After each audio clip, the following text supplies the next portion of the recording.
Assalamualaikum warahmatullahi wabarakatuh. Selamat pagi pemirsa podcast SMA Negeri 1 Demak, melangkah lebih maju. Saya Soimatul Arwaniyah di sini sebagai host akan membawakan tentang sejarah di daerah Demak bersama seorang guru sejarah SMA Negeri 1 Demak, yaitu Pak Bay. Ya. Selamat pagi Pak Bay. Oke, selamat pagi Mbak Ima. Kelihatan cerah banget nih. Iya. Gimana kabarnya nih Pak? Alhamdulillah baik, Ya. alhamdulillah semangat, alhamdulillah segar ini. Mbak Ima gimana?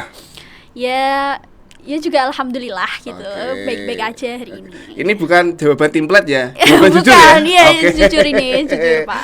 Oke, Mbak Ima. Oke. By the way nih, Pak B kok dipanggil ke sini kenapa ya? Buat itu ya, untuk melakukan podcast nih sama saya buat membahas tentang sejarah yang ada di daerah Demak. Kan Oh. Pak Bay itu guru sejarahnya, jadi lebih tahu ya untuk kayak jawaban-jawabannya. Oh begitu, Gitu. Oke. Ya, jadi kita ngobrol seru tentang sejarah ini ya, Iya, cerita-cerita gitu ya. iya, ngobrolnya Oke. santai aja, Pak. Santai aja ya. Iya. Temanya apa ini Mbak Ima? Temanya tentang akulturasi Masjid Agung Demak dan sumbangsih para generasi mudanya. Wah, judul yang mantap dan juga Wah. mungkin pertanyaannya menantang juga nih nanti ya. Iya. Tapi jadi penasaran sama pertanyaannya. Iya. Oke, Ini mungkin ngomong-ngomong gimana kok Pak Bay bisa jadi guru SMA Negeri 1 Demak yang guru sejarah? Ini khusus Oke. cepat. Pembukanya pertanyaan itu ya? Iya, jadi guru sejarah gitu. Oke, baik. Jadi Pak Bay Haki sendiri itu kenapa dan mengapa bisa menjadi guru sejarah bermula dari sejak kecil. Ima ya, Pak Bay Iya. itu suka banget dengan yang namanya menonton film. Ya. Ima suka nonton film juga? Iya, suka. Oke. Nah, film yang Pak Bay tonton itu mayoritas disetelkan oleh orang tua Pak Bay adalah film-film yang bertema perang-perang begitu, ya kan. Nah, wah kok keren nih, bagus nih. Pak Bay mulai suka dengan film-film bertema perang itu kelas 2 SD. Dan itu juga semakin membuka imajinasi Pak Bay. Kalau dulu berarti kehidupan kayak gini ya. Kalau dulu ternyata orang-orangnya seperti ini ya. Nah, ini semakin lama rasa penasaran terhadap kehidupan yang telah lalu itu semakin menumpuk, memupuk dan juga membuat Pak B semakin ketagihan di situ. Kemudian otomatis dong ketika SD, SMP itu pelajaran favorit Pak B adalah IPS. Pastinya pada waktu itu. Udah passion ya Pak dari Udah kecil. passion, oke. Yang lain juga suka tapi yang paling favorit tentu IPS ya, oke. Apalagi IPS yang bab membahas tentang sejarah begitu Pak B suka. Kemudian waktu SMP ditunjang dengan kemajuan teknologi. Jadi film-film bertema sejarah itu yang Pak B suka jujur aja ya, dari Hollywood, Amerika Serikat. Kalau yang dari Indonesia ya bagus sih, suka ada. Cuma kadang ya oke lah, ada hal-hal yang kadang unik juga begitu. Tapi yang paling mendekati itu yang film-film temanya Hollywood. Pak B itu suka ketika bunyi pedang, bunyi tombak, bunyi panah itu saling bersahutan satu sama lain. Wah, Pak B merasa ada di dalam situ. Nah, begitu. Berarti film genre action gitu ya Pak? Genre Atau- kolosal, action kolosal yang Oh. melibatkan banyak orang ya. Jadi film-film seperti Troy, kemudian film Richard the Lionheart, film-film Kingdom of Heaven lah. Itu membuat kecintaan Pak B dengan sejarah semakin terbuka lebar. Apalagi Pak B kan cowok ya, Mbak Ima ya. Iya. Cowok itu era milenialnya Pak B dulu. Kalau SMP, SMA itu Iya. pasti ada di depan laptop atau komputer Iya. itu mainin game. Kalau banyak cowok-cowok yang lain itu main gamenya itu adalah pada waktu itu adalah sepak bola, Pak B enggak. Pak B main game yang bertema sejarah. Jadi itu semakin merasuk ke jiwanya Pak B. Apalagi ketika memasuki SMA, itu kan dulu kalau kamu kan ada enggak kelas 10 ini penjurusan? Belum ya? Belum kan ini kurikulum merdeka. Oh iya, kurikulum merdeka ya. Oke. Dulu eranya Pak B 2010 sampai 2013 kan itu kan SMA. Iya. Kelas 10 itu belum penjurusan. Jadi kelas 10 sama seperti eranya Ima ini, dapat semua 16 mapel. Wah. Tapi Pak B sudah nawai itu Ki. Pokoknya kelas 10 semua mapel yang bertema IPS, terutama yang sejarah, akan Pak B prioritaskan. Oke. Terus untuk mapel jurusan yang lain, Pak B ikuti semampu Pak B. Ya, begitu. Nah, apalagi pada waktu itu ada guru sejarah yang sangat keren banget menurut Pak B. Beliau itu kepala sekolah SMA 1 Demak pada waktu itu. Namanya Pak Yanto, kepala sekolah ya ngajar sejarah. Penyampaiannya enak, dicampur dengan bahasa Inggris. Beliau itu kan dulu juga kepala sekolah berprestasi tingkat nasional. Wih, keren nih, nerangke sejarah juga dicampur dengan bahasa Inggris, dan kebetulan Pak B juga seneng dengan bahasa Inggris. Jadi kok sinkron begitu, enak. Bahasnya juga enak. Jadi membahasnya itu tidak sejarah yang kaku itu enggak, tapi sejarah yang dicampur dengan bahasa anak muda pada waktu itu. Jadi Pak B semakin that's my destiny. Nah, inilah yang membuat Pak B semakin cinta dengan dunia sejarah. Apalagi memasuki SMA kelas 3, Pak B suka tuh traveling ya. Dekat-dekat sini doang sih, kota-kota doang. Jadi sudah mulai terbentuk rasa ingin tahu. Dulu Demak menurut tutur cerita adalah rawa, tapi mengapa sekarang bisa menjadi sebuah peradaban? Bahkan di situ banyak bangunan sejarah.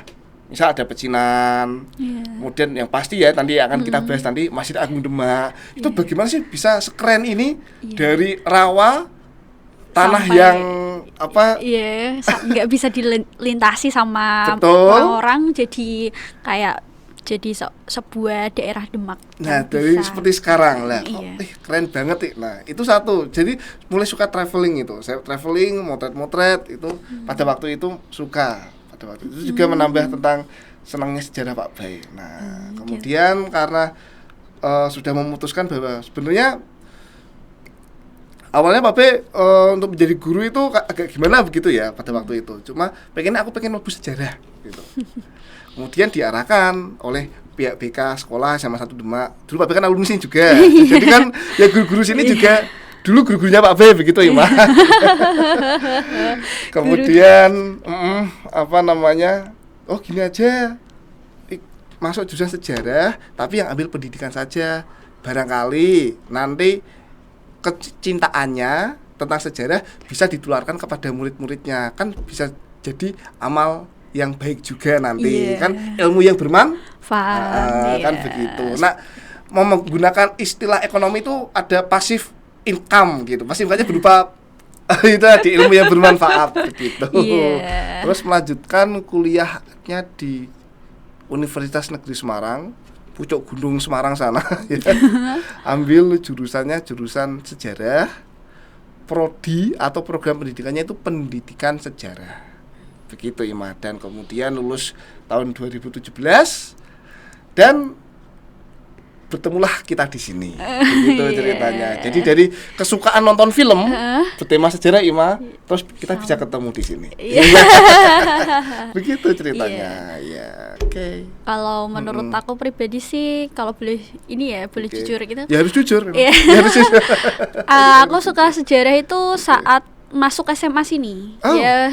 Pas diajar sama Pak B itu kan rasanya kayak sejarah tuh kayak enak banget gitu untuk di Ima, maaf, ini bener jujur ya? Iya, jujur Pak. Jadi SMP kan sejarahnya kan masih minim tuh, nggak ada banget sejarah tuh. Paling ya IPS-nya sosiologi atau ekonominya paling banyak gitu. Tapi ke SMA ini kok ada kayak mapel sejarah.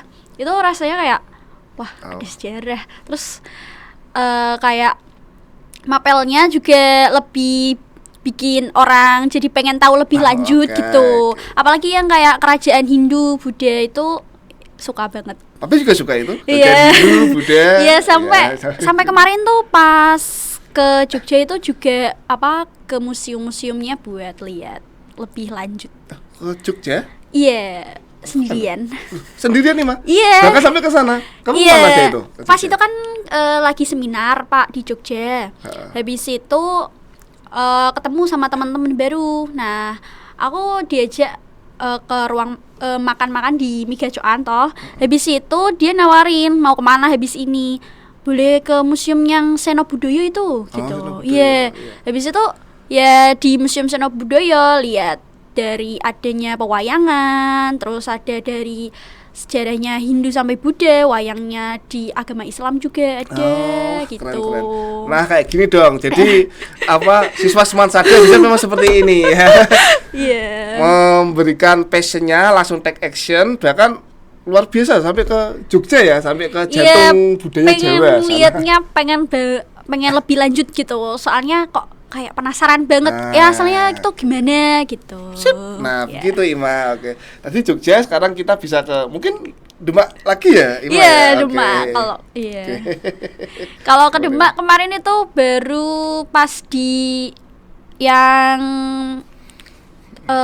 kolam air itu loh Pak, yang di dekatnya Masjid Agung Demak itu kan ada wudhu yang kolam itu kan, iya. Okay. Itu kan aku aslinya nggak tahu itu sejarahnya itu bagaimana, tapi setelah aku lihat di depannya museum itu kan ada kayak informasi terkait cagar budayanya, itu aku baca dan itu kok bikin wah gitu, loh kok gini toh aslinya gitu, kayak Sultan Hadiwijaya itu kan kok bisa jadi sultan, dia tuh aslinya ya namanya Joko Tingkir ya Pak, ya jadi dia diangkat jadi sultan itu karena ya dari Sultan Demak itu ya yang dia bikin jadi tahu Joko Tingkir itu gimana, yang mengangkat dia jadi Sultan Hadiwijaya gitu. Jadi Ima semakin kepo begitu. Iya, kepo banget sama sejarah. Dan mungkin pemirsa podcast juga kepo nih dengan pembicaraan kita terus ya. Oke Ima, terus ada lagi mau ditanyakan? Mungkin dari kalau dari kita lanjut ke tema kita nih Pak. Iya, oke. Untuk kita obrol hari ini.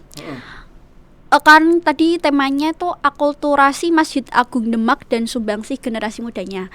Nah, pengertian dari akulturasinya menurut Pak Bay nih secara singkat aja gitu, biar gampang untuk diingat. Oh gitu. Sekarang singkat ya, gampang diingat. Iya, gampang diingat. Akulturasi berarti penggabungan dua budaya yang berbeda jadi satu budaya baru tanpa menghilangkan unsur budaya yang lama. Jadi ada budaya A, budaya B, diaduk jadi satu, ada jadi produk baru. Tapi masih ada unsur budaya A dan budaya B. Gitu ceritanya. Gitu. Kalau di Masjid Agung Demak itu udah masuk ke akulturasinya ya Pak? Pasti. Masjid Agung Demak itu memang namanya masjid ya. Untuk peribadatan umat Islam. Tapi ternyata kalau kita lebih jeli, membedah lebih dalam lagi, wah luar biasa itu Masjid Agung Demak. Kaya akan seni budaya dari berbagai mancanegara dan juga lokal sendiri itu ada. Oh gitu. Emang baru tahu juga?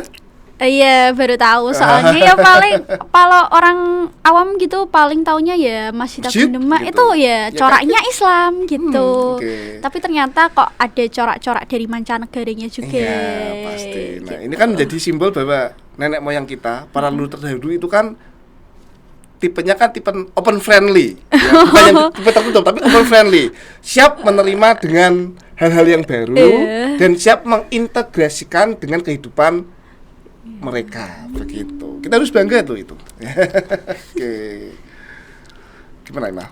Terus awal penyebabnya tuh gimana nih Pak? Kok bisa jadi bangunan akulturasi gitu tuh? Penyebabnya gimana? Atau itu dari beberapa orang dari mancanegara itu ke Demak itu kayak ngomong-ngomong sama Sultan Demak kayak ini kalau dibikin kayak akulturasi gini bangunannya gimana atau gimana gitu Pak? Oke. Jadi perlu ya ini diceritain ya, biar pemirsa pada tahu juga.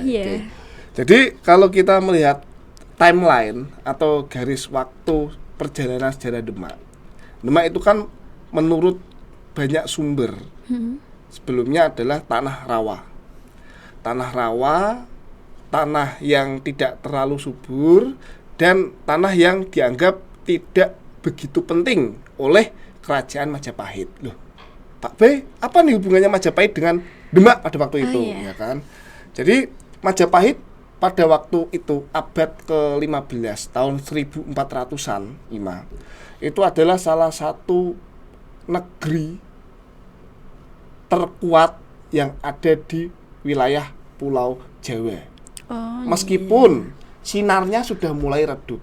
Jadi tidak segagah dan sehebat ketika eranya Gajah Mada udah enggak. iya. Tapi nama besar Iya, namanya masih. Majapahit itu masih menggema. Nah, Iya.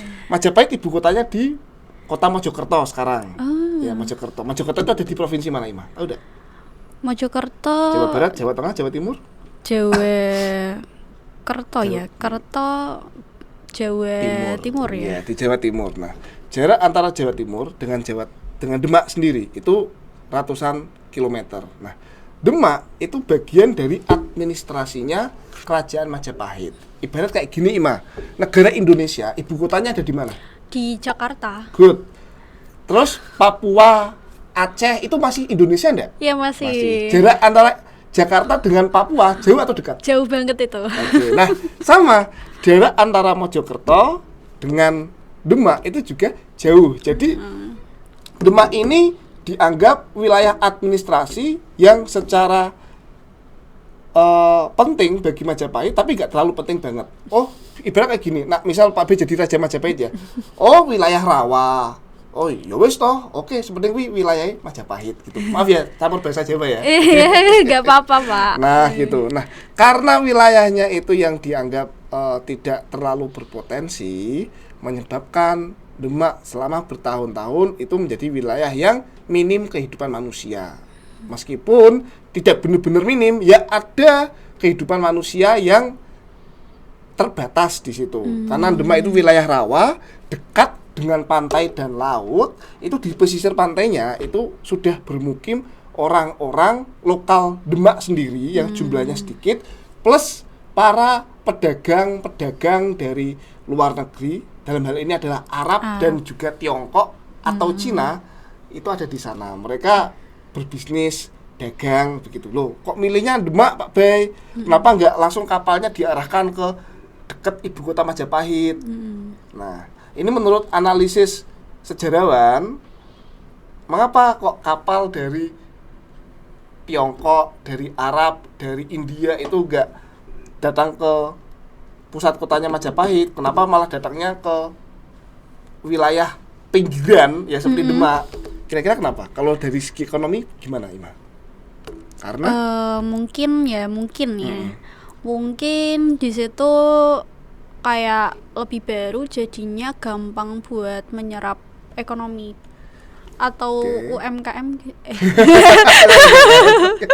Jadi mengapa? Karena untuk menghindari pajak bea cukai. Oh iya, kayak kalau sekarang kan ada toko yang nggak ada namanya itu ya misterius ya, kayak gitu, menghindari pajak gitu. Biaya pajak. Jadi kan biar lebih gampang, lebih mudah perizinan dan harga barang yang dijual nggak terlalu mahal.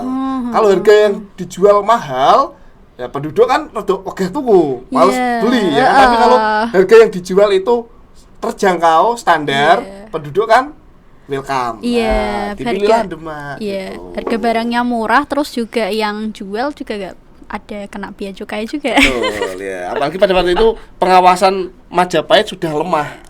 Jadi di pusatnya itu sendiri mereka udah lemah. Jadi ibarat di ibu kota itu sudah banyak masalah.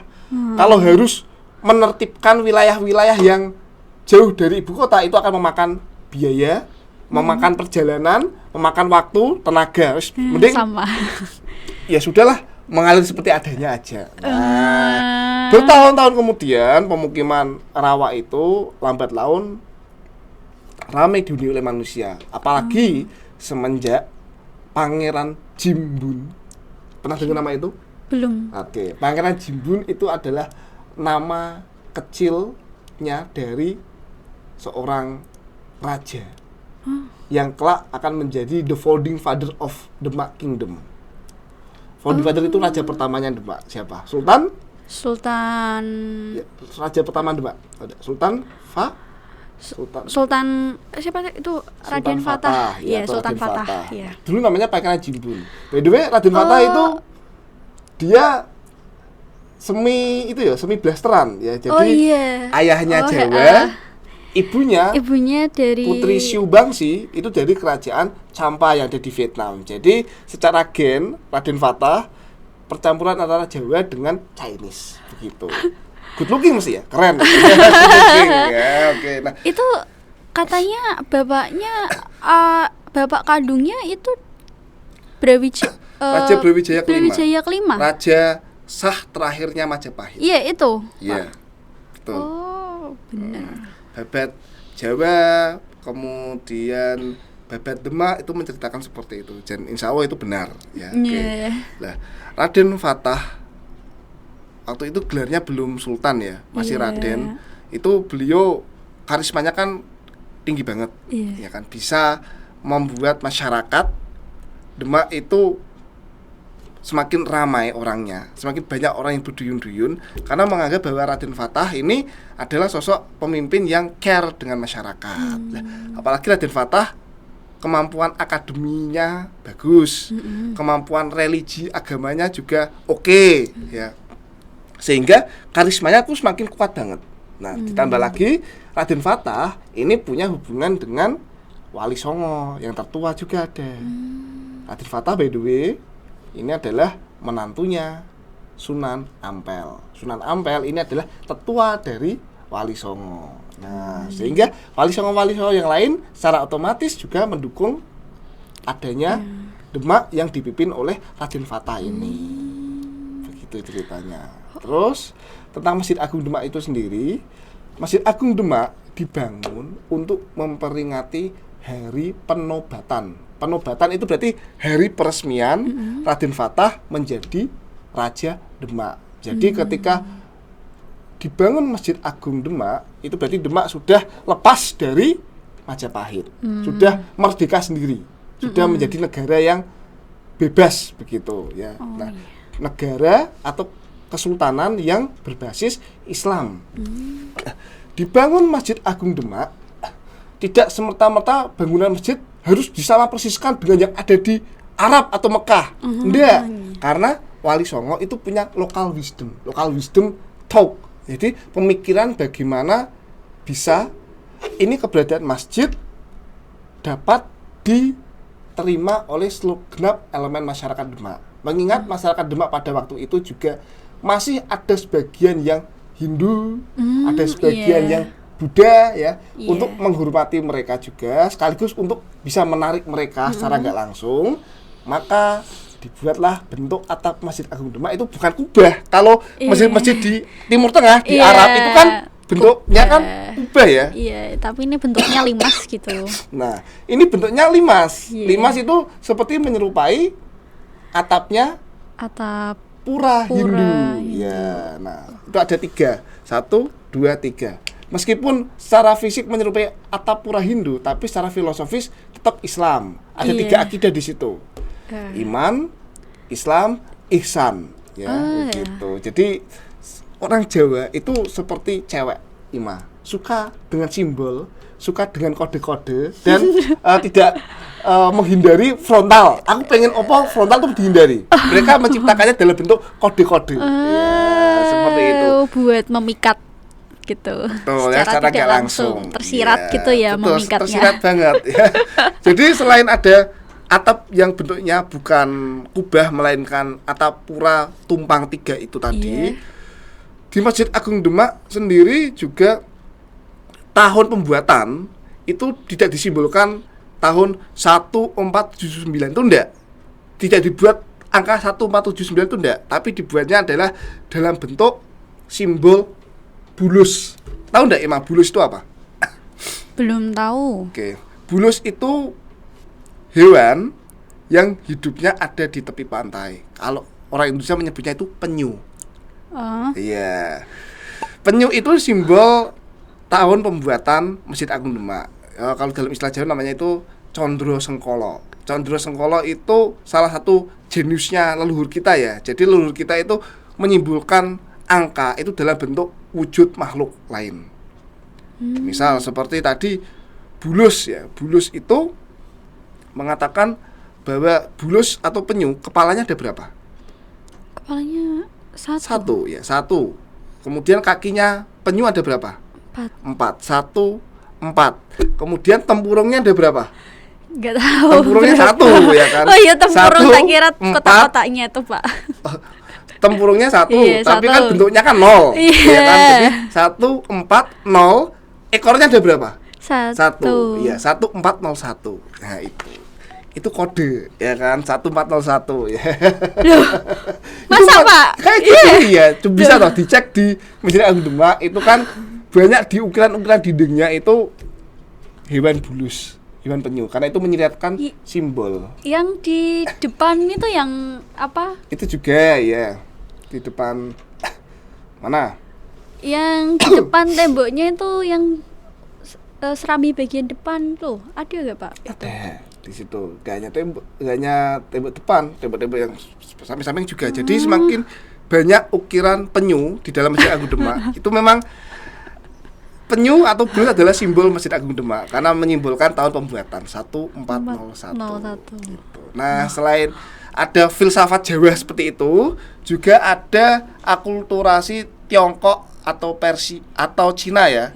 Itu tercermin dalam dipesannya porselin tuh kayak apa namanya itu piring gitu ya, kayak piring dari campa. Jadi itu sebagai ukiran atau dekoran dinding-dinding Masjid Agung Demak. Oh, yang di depan itu piring. Ya, piring campa. campa. Yes, itu cari di masjid yang ada di Arab, tidak ada. Adanya di Demak aja. Ya. Iya Pak, Serius. Terus yang unik lagi di Masjid Agung Demak itu ternyata gak hanya cuma masjid, tapi juga terdapat makam kompleks raja-raja. Ya, itu kan juga unik juga. Iya, unik. Only in Indonesian, only in Java, only in Demak. Ya, gitu. Makanya nggak heran dilihat dari akar sejarahnya, dilihat dari pentingnya itu tempat, dan dilihat dari berpengaruhnya itu tempat, maka Masjid Agung Demak dijadikan sebagai cagar budaya nasional. Oh, nggak main-main itu Ima. Nggak semua bangunan bisa masuk cagar budaya. Hanya bangunan-bangunan dengan syarat-syarat tertentu saja yang bisa masuk ke cagar budaya.